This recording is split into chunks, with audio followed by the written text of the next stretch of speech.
এইটোৰ ক্ষেত্ৰত যেহেতু আমাৰ জিলা ভিত্তিত ৰেচনেলাইজ চিষ্টেম কৰি আছে আৰু মই ভাবোঁ যে যেনেকৈ ইয়াতো আমাৰ কিছু শিক্ষক কম আছে ৰেচনেলাইজৰ যিটো চিষ্টেম চলি আছে মই ভাবোঁ 2 মাহৰ ভিতৰত সমস্যাটো সমাধান হ'ব আৰু যেহেতু আমাৰ চৰকাৰখনে প্ৰতি বছৰে যেহেতু শিক্ষক নিযুক্তি দি আহিছে কিন্তু এই কথাষাৰ চাব লাগিব যে শিক্ষক নিযুক্তিৰ লগত বহু ঠাইত এনেকুৱাও আছে যে তাত শিক্ষক বেছি আছে ছাত্ৰ ছাত্ৰী কম আছে আমি বহু সময়ত এই কথাষাৰ কওঁ যে শিক্ষক কম আছে কিন্তু এনেকুৱা দেখিছোঁ প্ৰায় 50% স্কুল আছে য'ত নেকি 1:30 ৰেচিঅ' মতে যিমান থাকিব লাগে তাতকৈ কিন্তু ষ্টুডেণ্ট কম আছে এই যে ষ্টুডেণ্ট কম আছে ইয়াৰ মূলগতভাৱে দায়ী কোন মূলগতভাৱে দায়ী আমি অভিভাৱকসকল আৰু মূল কাৰণটো হৈছেনো কি মূল কাৰণটো হৈছে কি যে আমাৰ ল'ৰা ছোৱালীসকলক আমি অংগনবাড়ীত নপঠাওঁ আমি দেখিছোঁ যে আমাৰ ল'ৰা ছোৱালীসকলক লৰালি কালতে ইংৰাজী মাধ্যমত বহু শিশুৱে মানে হেৰি কৰা বহুত নাম আছে মই নামকেইটা ল'ব খোজা নাই তাত আমি পঠাই দিওঁ তেওঁলোকে টাই চাই মাৰি আহে এতিয়া যিসকলে 3 বছৰ বয়সতে টাই মাৰি আহে সেই ল'ৰা ছোৱালীবিলাকে যেতিয়া অন্যসকলক দেখিলে ভাবে যে এইখন সমাজ এনেকুৱাই অংগনবাড়ীত যিহেতু টাই মাৰি নাযায়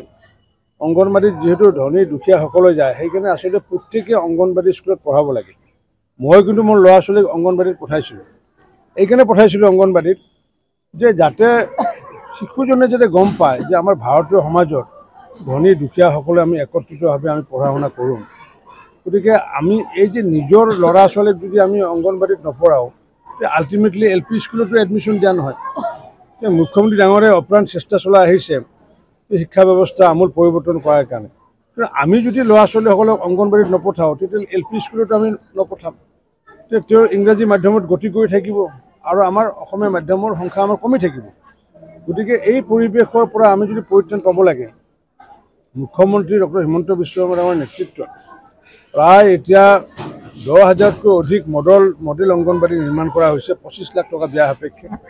মানে 15টা ষ্টুডেণ্ট থাকিলেও তেওঁলোকৰ কাৰণে 25 লাখ টকা খৰচ কৰা হৈছে আৰু য'ত মানে মাটি নাই সেইবোৰ মাটি নোহোৱা অংগনবাড়ী ঠাইত আমি 15 ফাইনেন্সৰ জৰিয়তে কাম কৰি আছোঁ আমাৰ যেতিয়া সন্তানক পঠাইছিলোঁ ভাঙা চিঙা ঘৰতে যিসমূহ চালি আছিলে কংগ্ৰেছৰ দিনত অংগনবাড়ী কেন্দ্ৰসমূহ চালি আছিলে চালিতে আমি পঠাইছিলোঁ এতিয়া ইমান সুবিধা পৰ্যাপ্ত ধৰণৰ লিখন সামগ্ৰীকে হওক খোৱা বস্তু দিয়াৰ পিছতো আমি যদি ল'ৰা ছোৱালীসকলক অংগনবাড়ীত নপঠাওঁ তেতিয়াহ'লে আমি নিজে অসমীয়া ভাষাটো ধ্বংস কৰা একগৰাকী মূল হোতা বুলি মই ভাবি লওঁ মই সেইকাৰণে প্ৰতিগৰাকী অভিভাৱক আহ্বান জনাইছোঁ যে তেওঁলোকৰ সতি সন্তানক তেওঁলোকে যাতে প্ৰথমতে যাতে অংগনবাড়ীত পঢ়ে কাৰণ প্ৰথম মানে পঢ়ালে হৈছে মাতৃগৰাকী দ্বিতীয় পঢ়ালে হৈছে আমাৰ অংগনবাড়ী তাৰ পিছতহে আমি অন্য কথাবোৰত আমি আহিব পাৰিম